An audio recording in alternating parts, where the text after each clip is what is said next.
Hello, my dear students. In the previous class, we discussed about the definition of a ring, special types of rings, binary operations, and the definition of groups. To understand the concept of a ring, we have to study the examples. Then only we can understand the definition of ring. Let me take some examples related to the definition of rings. Set of integers, set of rational numbers, set of real numbers, set of complex numbers. And I told you to study the definition of ring, we need two binary operations, addition and multiplication. That means I'll take a set of integers, rational numbers, real numbers, complex numbers with respect to the binary operation, addition and multiplication. Now, I'll put like this. Is it a ring? Certainly it is a ring. That means the answer is yes.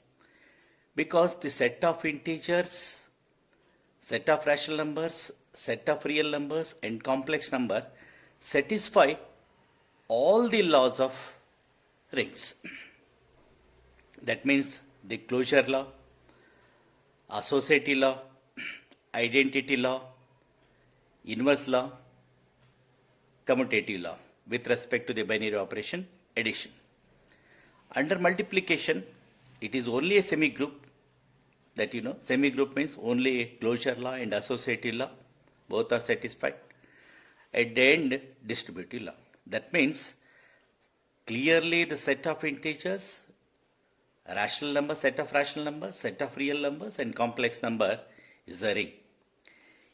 Is it a commutative ring with unity? Again the answer is yes. In the first part, here, it is a ring. Over. Only we have to verify the definition of commutative property, that is A dot B equal to B dot A. You take any two integers or any two rational numbers or any two real numbers or any two complex number, definitely the product of A dot B equal to B dot A. That means clearly it is a commutative ring. With unity means take one integer, any integer, and multiply it by 1, again we get the same number. Or if you take any rational number or any real number or complex number and multiply with 1, we get what? That number. That means clearly it is a commutative ring with unity. Therefore the answer is yes. Now, is it an integral domain? What the definition says? Definition says that it must be a ring. Clearly it is a ring.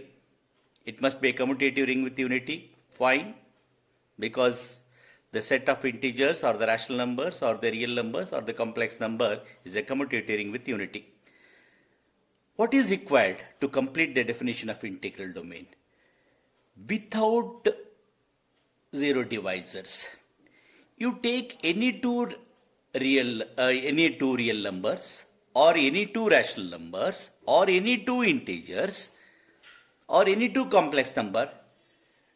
If the product is equal to 0, that means either first element equal to 0 or second element equal to 0. If the product is not equal to 0, definitely the first or the second one is not equal to 0. Is it a field?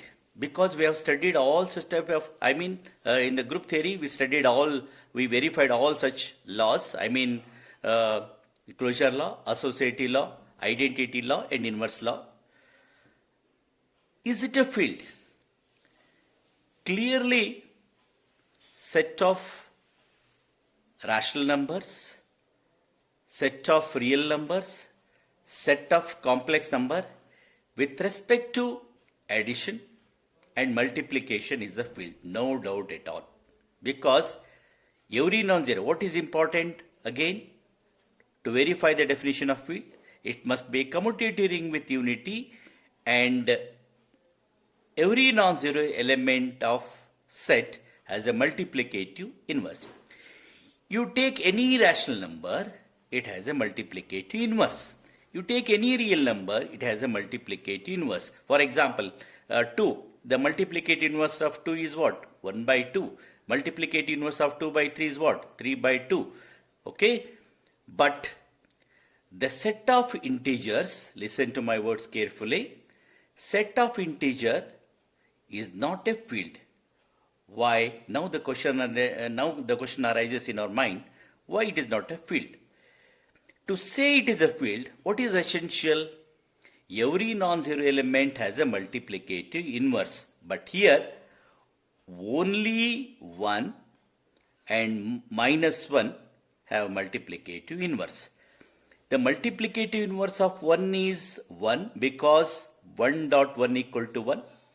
And the multiplicative inverse of minus 1 is minus 1 because minus 1 into minus 1 is plus 1.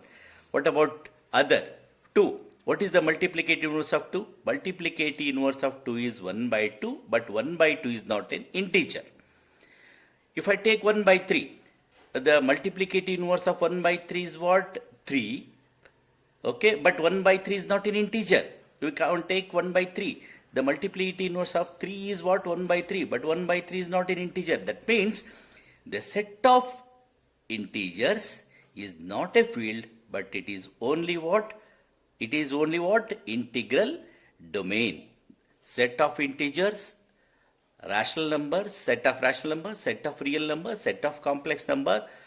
These are all, Z, Q, R, C. They are all integral domain, but Q, R, C are fields. Set of integer is not a field. Set of even, now I will take one special example. Set of integers. Set of integers means 2, 4, 6 and so on.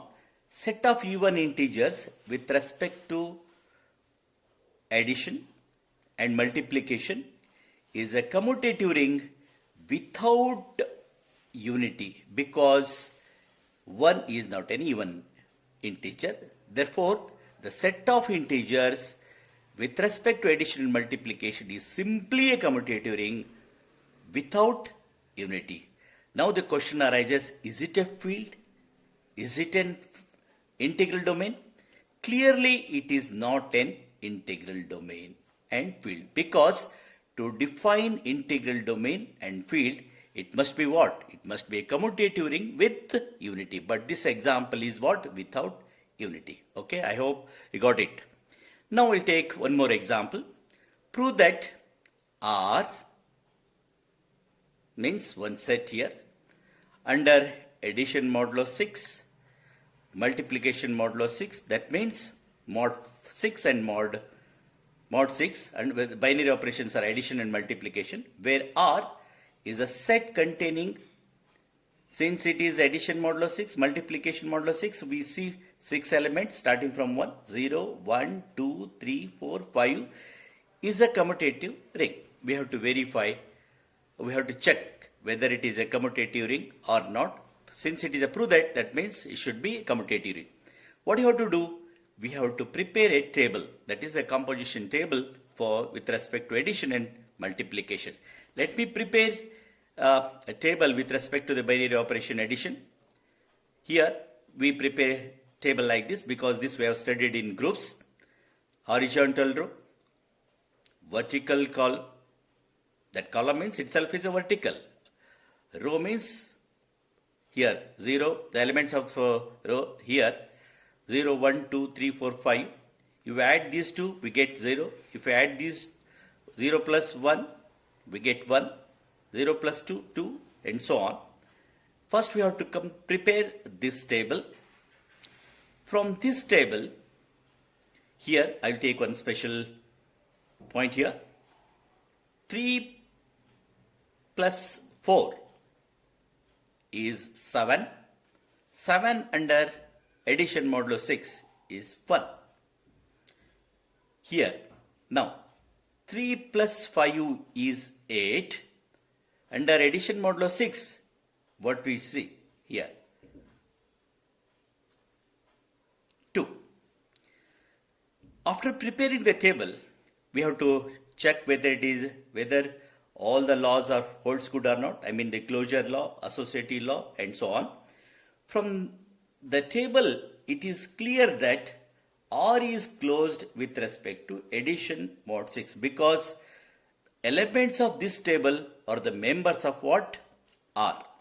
You take any element, or all these elements belongs to R only. That means R is closed under addition. That means the closure law holds good. Now, associative law. And you know the statement of associative law? A plus of B plus C is equal to A plus B of plus C, but the condition is addition modulo 6. What we observe, each row of the table, now clearly the associative law holds good, no doubt at all, because it is an extension of the closure law. Now the identity law or the existence of identity element, each row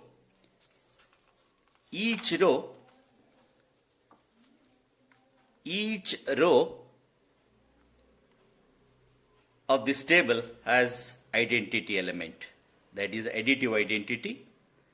Okay, here that means the additive identity, each row of the table has an additive identity element, that is 0. Now the next law, the existence of inverse element or the inverse law. Again, from the table we observe that in the first column I will write the element of R. In the second column I will write the elements of what? The additive inverse element of from the table. If I take 0, the additive inverse of 0 is 0 because their sum is 0.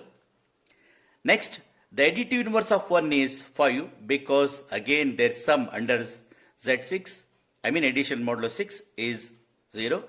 2 plus 4 under Z6, again 0. 3 plus 3, 0. 4 plus 2, 5 plus 1. So that means each time we get additive identity element, that is 0.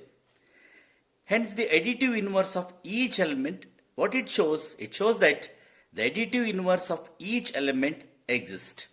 The next one, to complete abelian group property, we need one more, that is commutative law. And the definition is very simple. I hope you got it. That is A plus B is equal to B plus A. The condition is what? Addition modulo 6. Provided both the elements should be the members of R. You take any two elements, you can check it. LHS equal to RHS. That means under addition, clearly it is what? Abelian group. Similarly, we have to prepare multiplication table like this. And you know how to prepare the multiplication table because this we have studied in groups. Okay, from this table, it is clear that R is closed with respect to the multiplication mod 6. That means the closure law holds good. Clearly, associative law also holds good. And you know the statement of the associative law, A plus of B plus C is equal to A plus B of plus, not plus, I'm sorry, A dot of B dot C is equal to A dot B of dot C. Dot means multiplication, mod 6. And finally, distributive law. Distributive law states like this, the statement is like this, A dot of B plus C under addition here mod 6 is equal to A dot B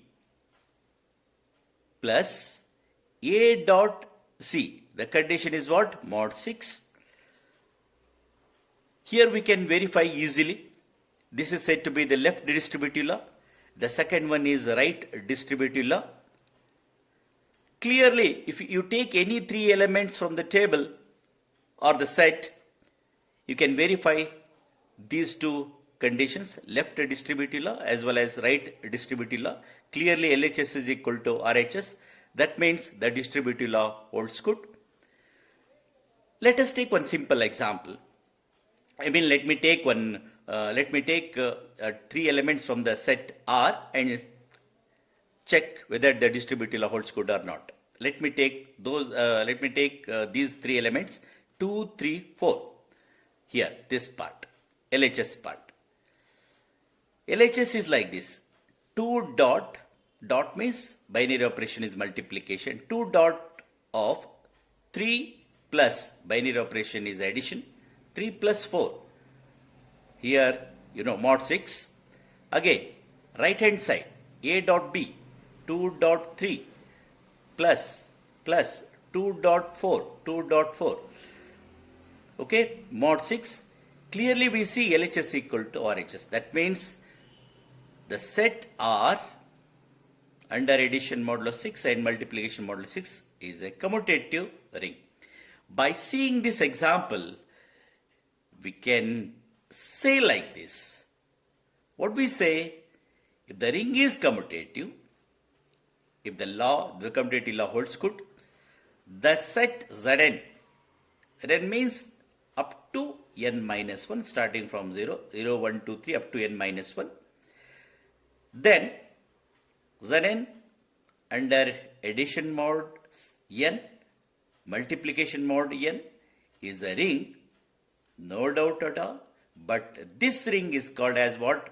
Ring of integer modulo n. Let me repeat. We call this one as ring of integers modulo n. That means this example is a ring of integer modulo what? 6. Now, next law, that is next one example. I'll take another example. Show that the set of all real numbers of the form a plus b root 2, where a and b are rational numbers. This is very, very important. We have to see this one. Whether a and b are integers or real numbers or rational numbers and so on. Here it is a rational number. Is a field with respect to, again, two binary operations, addition and what? Multiplication. Let me solve this example.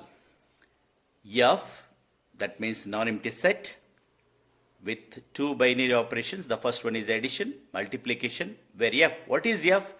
F is a set containing an element of the form a plus b root 2, such that a and b are what? Rational numbers. To verify all the definitions, let me simplify our work. Let us take three elements. First element as x1, second element as x2, third element as x3. These elements are the members of F. F means all the elements are of the nature a plus b root 2. For x1, I'll take the suffix, I'll take 1. For x2, I'll take 2 in the suffix. For x3, I'll take 3 in the suffix. Again, we have to verify three set of laws. That is, under addition, it should be an abelian group. Under multiplication, it must be a semi-group. At the end, beautiful law, that is distributive law. Under addition, we have to verify abelian group laws. Closure law. Closure law, very simple. Take any two elements from F, see that their sum also belongs to F. Here, if we add these two, we get what we get? A1 plus A2 of plus B1 plus B2 of root 2.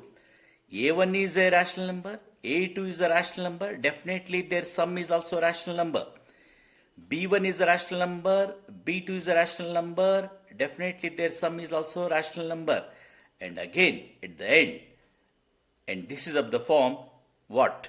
A plus B root 2. That means what? F is closed under addition. F is closed under addition means closure law holds good. Similarly, we can verify associative law. Very simple. You know the statement of associative law. X1 plus of x2 plus x3 equal to x1 plus x2 of plus x3. All these three elements are the members of F. Clearly, the associative law holds good because it is just an extension of closure law. Because, let me clear, if you take this bracket, sum of two elements is what? Closure law. That means this bracket is closed under addition. This bracket is closed under addition. Fine. I'll replace it by some other element. Let me take x. Here I'll take y. Okay. Again, x1 plus capital X. Again, sum of two elements. Here also sum of two elements. X1 plus x, y plus x3. Again the closure property. Therefore, here I made use of the word extension. Because if you start like this, sum of two elements, closure law. Again, if you add these two, again closure property. Therefore, the associative law holds good. The next one is very interesting law, that is identity law. Since the binary operation is addition, always 0 will be the additive identity. Definitely 0 can be written as 0 plus 0 root 2. Therefore, identity element is there in F. Next one is inverse law. That means existence of inverse element. If x1 is a member of F, there exists an element minus x1 again in F such that their sum x1 plus of minus x1 equal to 0. x1 means a1 plus b1 root 2. Minus x1 means we have to change this sign. We have to replace a1 by minus a1, b1 by minus b1 and so on. 0. Here, since the elements are belongs to F, therefore I have to write in this form 0 plus 0 root 2. If you simplify these two, adding like elements, a1 plus of minus a1, b1 plus of minus b1. See, here what we observe, LHS is equal to RHS. What it indicates? The additive inverse of each element. Let me repeat. Additive inverse of each element exists in what? Where? In F. I hope you got it. Are you happy? F5 means fifth law of ring. Commutative law. Very simple. X1 plus x2 should be equal to what? X2 plus x1. If you add these two and rearranging, grouping, we get x2x plus x1. So clearly the commutative law holds good. We verified all 5 laws here: closure, associative, identity, inverse, at the end commutative law. Therefore, it is an abelian group. Now, F, the non-empty set F, with respect to the binary operation multiplication, is a semi-group. Only 2 laws, closure and associative. Closure, take any 2 elements from F. Let me take x1 and x2 belongs to F. Definitely their product, x1 dot x2. You know how to multiply these 2 elements. Very simple. Now, A1 is rational, A2 is rational. Definitely their product is also rational. This is also rational, and sum of these 2 is also what? Rational. They are also real numbers. Hence, F is closed under multiply. That means the closure law holds good. Associative law is an extension of the closure law. Therefore, the associative law also holds good. At the end, distributive law. Here, distributive law means x1 dot of x2 plus x3 is equal to what? If you replace x1 by a1 plus b1 root 2, x2 by a2 plus b2 root 2, x3 by a3 plus b3 root 2, and first adding these two and again multiplying and simplifying, what we get? we get LHS equal to RHS. What it shows, all the laws are verified, therefore it is clearly a ring. Now, in order to verify the definition of field, we have to move forward. That means I have to verify two more properties, I mean the laws or the conditions. The commutative ring with unity, for each element, that is x1 means a1 plus b1 root 2 in F, there exists an element unity. Unity can be written in this form because we need the element in the form of a plus b root 2, therefore 1 plus 0 root 2. If you multiply these two, that is x1 dot 1, that means a1 plus b1 root 2 into means dot, binary operation is multiplication, 1 plus 0 2, we get what? The element itself. That means clearly it is a commutative ring with unity. Up to here it is a ring. Now it is a commutative ring with unity. At the end, multiplicative inverse. What is the statement of the multiplicative inverse? Each element of F has a multiplicative inverse. How can we verify? How we can verify if the product is 1? For each x1 belongs to F, there exists an element x1 inverse in F. Let me repeat. For each x1 belongs to F, there exists an element x1 inverse in F such that their product x1 dot x1 inverse is equal to 1 plus 0 root 2. Let me take what? Let me take x1 inverse. x1 inverse means a1 plus b1 root 2 whole inverse. This can be written in the form of, we can rewrite like this, 1 over a1 plus b1 root 2. To eliminate root 2 from the denominator, listen to my words carefully. To eliminate root 2 from the denominator, I have to rationalize. You know how to rationalize?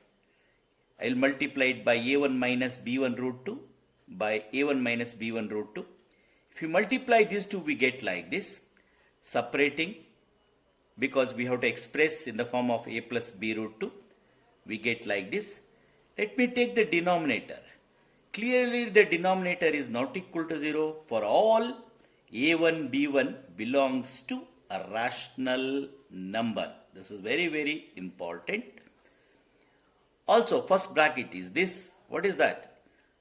a1 by minus a1 square minus a1 square minus 2b1 square is a rational number.